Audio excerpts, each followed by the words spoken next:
साल 1991 सर्दियों का मौसम था और यूरोप के बीचों बीच आल्प्स के माउंटेन की ऊंची ऊंची चोटियां बर्फ से ढकी हुई थी। ऑस्ट्रिया और इटली के बॉर्डर पर मौजूद लगभग 10,500 फीट की ऊंचाई पर कुछ हाइकर्स एक रिमोट ग्लेशियर ट्रेल पर ट्रैक कर रहे थे। तभी उन्हें बर्फ के नीचे कुछ अजीब सी चीज नजर आती है। पहले उन्हें लगा कि शायद ये किसी हाइकर की बॉडी हो जो इतने ठंड में सरवाइव नहीं कर पाया होगा, लेकिन जब रेस्क्यू टीम ने उस बॉडी को बारीकी से इंस्पेक्ट किया तो सब हैरान रह गए। ये कोई आज का मॉडर्न ह्यूमन नहीं था। ये बॉडी पिछले 5,300 सालों से बर्फ के नीचे दबी हुई थी। लगभग कॉपर एज का एक वॉरियर या हंटर जिसे बाद में नाम दिया गया ऑजी द आइसमैन। इस बॉडी का शरीर इतना परफेक्टली प्रिजर्व हुआ था कि साइंटिस्ट आज भी उसे मैन फ्रॉम द पास्ट कहते हैं। ऑजी की बॉडी बर्फ में साइड पर लेटे हुए मिली, जैसे वो बस सो रहा हो। एक हाथ उसके सिर के नीचे था और दूसरा हाथ उसके शरीर के साथ सीधा पड़ा था।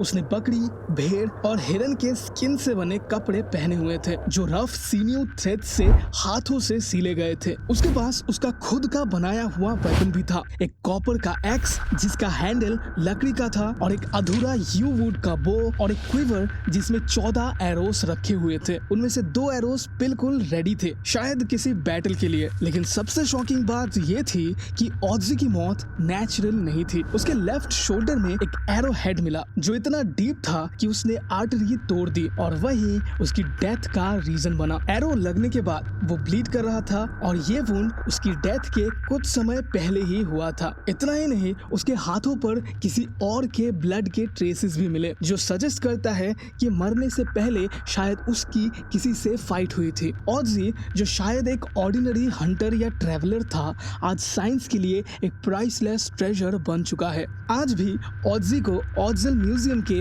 एक स्पेशल कोल्ड रूम में रखा गया है जहां टेम्परेचर बर्फ से भी कम रखा जाता है ताकि वो वैसे ही प्रिजर्व्ड रहे जैसे वो 5,300 साल पहले था। Year 2008, Siberia, Russia. Altai mountains के रिमोट रीजन में एक केव है जिसे डेनिसोवन केव के नाम से जाना जाता है। एक टीम ऑफ पेलियोंटोलॉजिस्ट यहाँ पे स्टडी कर रहे थे, मेनली इस रीजन के जियोलॉजिकल स्ट्रक्चर और एंशियंट ह्यूमन प्रेजेंस को समझने के लिए। एक्सप्लोरेशन के दौरान उन्हें केव के अंदर एक फॉसिलाइज्ड बोन का टुकड़ा मिला, किसी ह्यूमन की एक छोटी उंगली का एक छोटा सा हिस्सा। पहले तो लगा कि ये किसी मॉडर्न ह्यूमन या निएंडरथैल्स का होगा, लेकिन जब इस पर डीएनए एनालिसिस किया गया तो एनालिसिस ने ऐसे रिजल्ट दिए, उसने रिसर्चर्स को कंफ्यूजन और क्यूरियोसिटी दोनों में डाल दिया। ये इंसानी बोन ना तो होमो सैपियंस की थी ना ही निएंडरथैल्स की, बल्कि ये एक नई ह्यूमन स्पीशीज निकलकर सामने आई जिसे पहले कभी भी आइडेंटिफाई नहीं किया गया था। इस डिस्कवरी के बाद इस स्पीशीज का नाम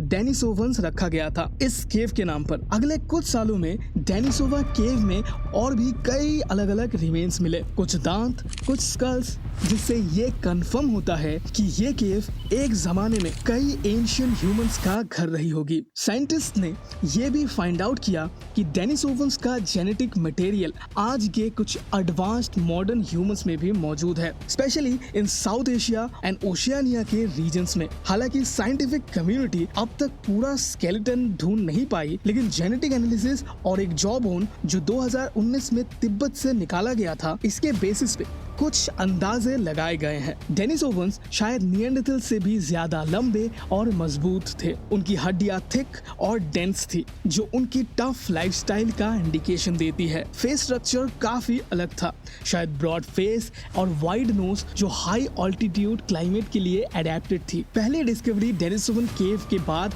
उनका डीएनए तिब्बत, चाइना, फिलीपींस और इंडोनेशिया के कुछ एंशिएंट रिमेन्स में भी मिले हैं। ये दिखाता है कि वो काफी वाइड एरिया में फैले हुए पॉपुलेशन थे और उन्होंने मॉडर्न ह्यूमन से भी इंटरब्रीड किया था। जैसे निएंडरथैल्स के डीएनए ट्रेसेस आज के ह्यूमंस में 2 से 5% तक मिलता है, वैसे ही डेनिसोवंस के जीन्स भी कुछ पॉपुलेशन में प्रेजेंट है। ये डिस्कवरी इम्पोर्टेंट इसीलिए है क्योंकि इसने ह्यूमन एवोल्यूशन के पजल में एक मिसिंग पीस को जोड़ दिया है और ये दिखाया कि हमारी स्पीशीज का डेवलपमेंट लीनियर नहीं बल्कि इंटरकनेक्टेड और काफी कॉम्प्लेक्स था। कुछ ऐसे ही जब साल 2015 में एक्सप्लोरर्स का एक ग्रुप सदर्न पेरू के पाल्पा माउंटेन रीजन्स को एक्सप्लोर कर रहे थे। जमीन से लगभग 12,467 फीट की ऊंचाई पर उन्हें एक कर्व्ड ट्रेल के पास चट्टानों के बीच एक छोटी सी नेचुरल केव नजर आती है। जब ग्रुप ने उस केव के अंदर इंस्पेक्शन किया तो उन्हें कई सारे ह्यूमन स्केलेटन्स मिले जो एक स्ट्रेट लाइन में केयरफुली अलाइन करके रखे गए थे। सबसे सरप्राइजिंग बात ये थी कि ये स्केलेटन्स अडल्ट मेल्स के नहीं थे बल्कि औरतों और बच्चों के थे और इन सभी स्केलेटन्स के स्कल्स में एक 3 इंच का सर्कुलर होल था। न तो स्कल में कोई फ्रैक्चर या इंजरी के साइंस थे, न ही इन्हें देख के ये लग रहा था कि ये किसी वायलेंट अटैक का नतीजा था। सारे होल्स परफेक्टली सिमेट्रिकल थे, जैसे किसी स्पेसिफिक पर्पस से बनाए गए हो। जब इस डिस्कवरी की इंफॉर्मेशन ऑथोरिटीज तक पहुंची तो स्केलेटन्स की कार्बन डेटिंग कराई गई और टेस्ट के रिजल्ट ने बताया कि ये रिमेन्स लगभग 1200 साल पुराने हैं। पेरू के एंडेस रीजन में उस दौरान कुछ लोकल ट्राइब्स रहती थी जिनके रिचुअल्स और स्पिरिचुअल बिलीफ्स काफी यूनिक थे। कुछ हिस्टोरिकल टेक्स्ट के मुताबिक कुछ ट्राइब्स ये मानते थे कि माउंटेन्स एक तरह की लिविंग एंटिटीज है और उनसे संबंध बनाने के लिए रिचुअल्स और ऑफरिंग्स किए जाते थे। एक थ्योरी ये भी है कि ये होल्स कुछ बीमारी जैसे एपिलेप्सी या एक्सट्रीम हेडेक के ट्रीटमेंट के तौर पर बनाए जाते थे। कुछ ऐसा ही एक केव मैक्सिको के नाइका माइन में भी मिली थी। साल 1910 पहली बार मैक्सिकन माइनर्स सिल्वर की खोज में एक अनएक्सपेक्टेड हीट पॉकेट में ड्रिल कर रहे थे। तब अचानक से उनके सामने आई एक जायंट क्रिस्टल केव, जैसे कि कोई फैंटेसी वर्ल्ड। मैसिव क्रिस्टल्स पूरे केव के अंदर भरे हुए थे। साइंटिस्ट कहते हैं कि ये ग्रो हुए हैं लाखों सालों तक एक ही टेम्परेचर और प्रेशर के बैलेंस में। पिछले 5 करोड़ सालों से ये क्रिस्टल्स यहाँ बन रहे थे। लगभग 40 फीट लंबे और 55 टन वजनी ये दुनिया के पहले क्रिस्टल्स थे जो किसी ने देखे थे। लेकिन जब साइंटिस्ट ने इन पर अपनी शोध करी तो पता चला कि ये क्रिस्टल्स दिखने में जितने खूबसूरत हैं उतने ही डेडली है। यहाँ केव के अंदर टेम्परेचर 58 डिग्री सेल्सियस तक पहुंच रहा था।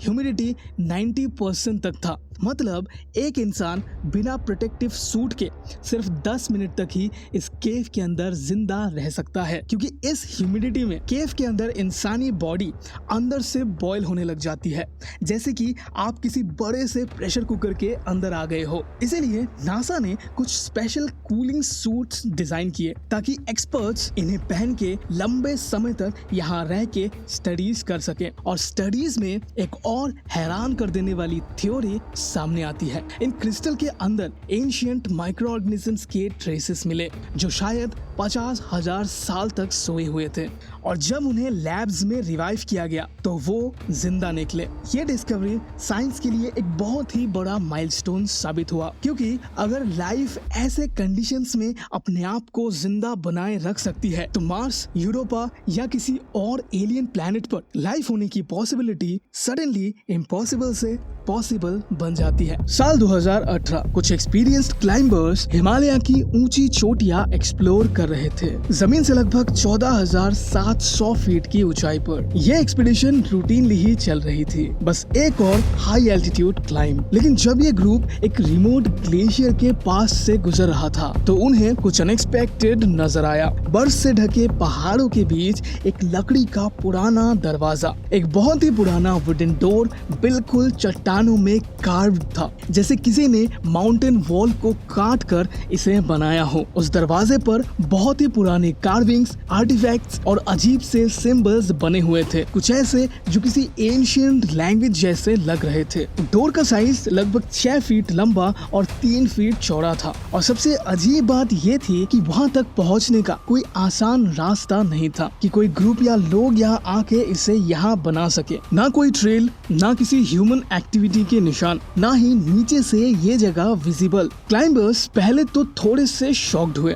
उन्होंने फोटोज ली, डिस्कस किया और डिसाइड किया कि नेक्स्ट नेक्स्ट डे अपने बेटर गियर और इक्विपमेंट के साथ वो लोग वापस आएंगे फुल डॉक्यूमेंटेशन के लिए। लेकिन यहीं पर आता है इस कहानी का सबसे बड़ा ट्विस्ट। अगले दिन जब वो टीम वापस पहाड़ी पर लौटी, वो दरवाजा वहाँ से गायब था। ना कोई फुटप्रिंट, ना ह्यूमन एक्टिविटी के कोई निशान। उन्होंने हर जगह सर्च किया, जीपीएस कोऑर्डिनेट्स मैच किए, पर चारों तरफ सिर्फ बर्फ, पत्थर और एक अजीब सा सन्नाटा। और इन 2 दिनों में ना कोई एवलांचेस, ना कोई ऐसी स्टॉर्म आई कि कहीं से बर्फ गिरने से वो ढक गया होगा। लेकिन विदाउट एनीथिंग वो दरवाजा ऐसे ही बिल्कुल वैनिश्ड हो जाता है। ऑफिशियल रिकॉर्ड्स में इस डोर का कोई भी जिक्र नहीं मिलता। बस एक ऐसी कहानी जो सालों से माउंटेन क्लाइंबर्स के बीच बहुत ही कॉमन है। Thank you so much for watching this video.